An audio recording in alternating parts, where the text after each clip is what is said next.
जय श्री राम, हर हर महादेव, जय माँ विंध्यवासिनी।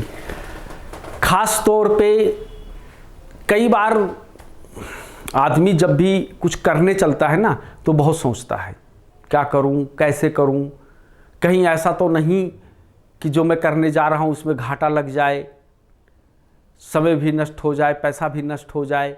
ऐसे बहुत सी भ्रांतियां उनके मन में गूंजता रहता है, बहुत सारी चीज़ें।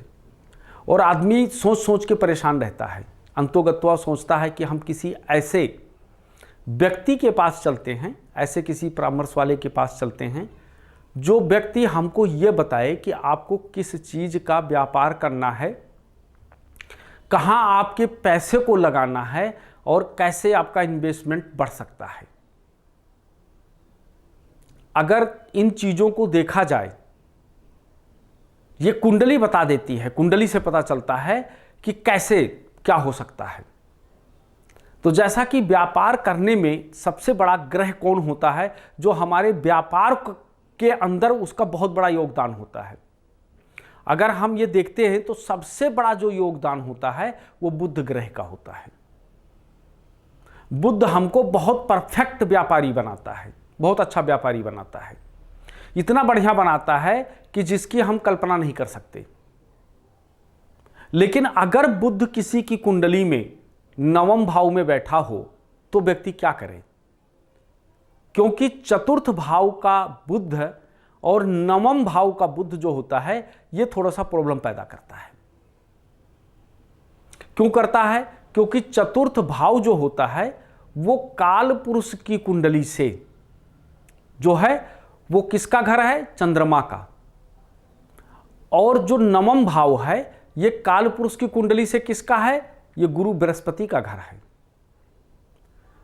अगर गुरु बृहस्पति के घर में बुध बैठ जाए तो ये बहुत दिक्कत पैदा करता है और आदमी सोचता है कि मैं क्या करूं, कौन सा ऐसा व्यापार मैं करूं कि जिस व्यापार से करने से हमको बहुत लाभ मिले और हमारा व्यापार हमेशा चलता रहे।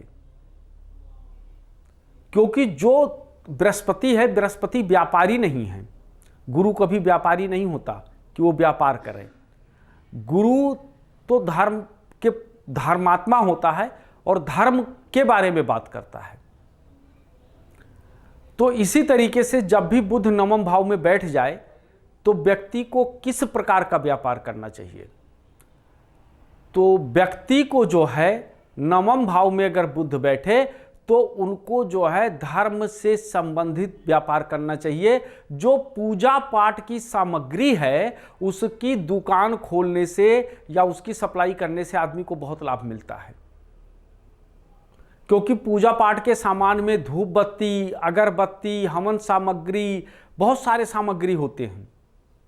अगर आपका अगर बुध नवम भाव में बैठा है तो आपको धर्म से संबंधित यानी पूजा पाठ सामग्री की दुकान खोलना चाहिए या पूजा पाठ की सामग्री का सप्लाई करना चाहिए, या धार्मिक चीजों का, भगवान के वस्त्र, भगवान के मुकुट, धर्म से संबंधित जितने भी प्रकार का व्यापार है आप उसे कर सकते हैं, उस चीज का काम कर सकते हैं और वो काम आपको बहुत फायदा देगा।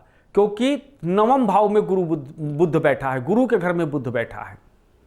इसलिए अगर आप जो नवम घर का जो बता रहा है, जो घर कह रहा है और उसमें बुध बैठा हुआ है, अगर उसको देख करके अगर हम काम करेंगे, उसके साथ मिलकर के अगर हम काम करेंगे तो हमको बहुत फायदा होगा।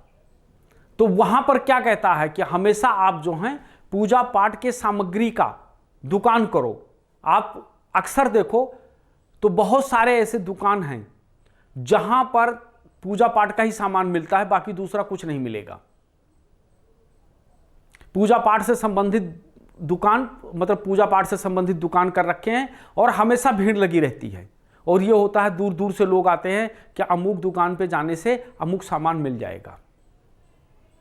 वहां पर हर चीजें मिलता है। आपको यंत्र का निर्माण करना है, आपको भोजपत्र चाहिए, आपको जो है भूत दाना चाहिए, आपको प्रेत दाना चाहिए, आपको दिल लगी चाहिए, दिल मिली चाहिए, आपको जो भी चाहिए आपको सारा सामान वहां पर मिलेगा।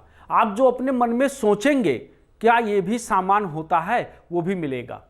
हर प्रकार का सामान मिलेगा आपको, और हर प्रकार का सामान अगर वो रखता है और धर्म पूजा पाठ से संबंधित कार्य करता है तो ऐसे व्यक्ति का व्यापार दिन दूना रात चौगुना तरक्की करता है। इसलिए जब भी कभी नवम भाव में गुरु बृहस्पति के घर में अगर बुध बैठ जाए तो उनको हमेशा पूजा पाठ की सामग्री का दुकान खोलना चाहिए। पूजा पाठ से संबंधित अगर काम करेगा, उसके सामान से संबंधित काम करेगा तो ऐसे व्यक्ति को बड़ा फायदा होता है।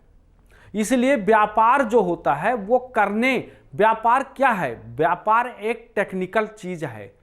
ऐसा नहीं होता कि व्यापार का मतलब है कि आप कहीं बैठ गए और आपने दुकान खोल दी और आपका चालू हो गया, नहीं। उसके अंदर बहुत टेक्निकल माइंड की जरूरत पड़ती है। जब तक आपका बुद्धि बढ़िया नहीं होगा, आपका माइंड सेट नहीं होगा, तब तक आप व्यापार को कभी नहीं कर सकते।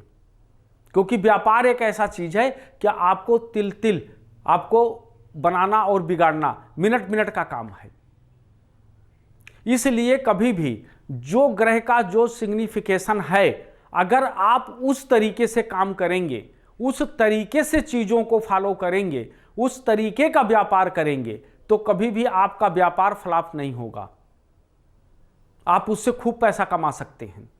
अगर आपके अगर कुंडली में पूजा पाठ सामग्री का लिखा हुआ है कि आपका नवम भाव में बृहस्पति बैठा है और आपने काम क्या किया, उसके अपोजिट काम कर दिया, तो आपको कभी भी वो व्यापार नहीं चलेगा। उसमें बहुत मेहनत करना पड़ेगा और आपको अंतोगत्वा क्या होगा, कुछ समय बाद बंद करना पड़ेगा। लेकिन जो ग्रहों का सिग्निफिकेशन जो है, जो ग्रह कह रहा है, अगर आप उसके ऊपर चलेंगे और उसके तरीके से व्यापार करेंगे तो आप कभी मात नहीं खाएंगे। इसलिए सदैव ग्रहों के मुताबिक चलें, उस ग्रह के सिग्निफिकेशन के सामने चलें तो आपको फायदा होगा, अन्यथा आपको बहुत ज्यादा दिक्कतें पैदा होगा व्यापार को लेकर के। इस कारण से कभी भी आप ये देखो कि आपके कुंडली में बुध की युक्ति क्या है, बुध कहां बैठा है। अगर उससे मिल करके अगर काम करेंगे तो आपको जीवन में बहुत फायदा होगा। ऐसे हम आपको बहुत सारे जानकारी देंगे। बस अब इतना ही। जय श्री राम, हर हर महादेव, जय मां विंध्यवासिनी।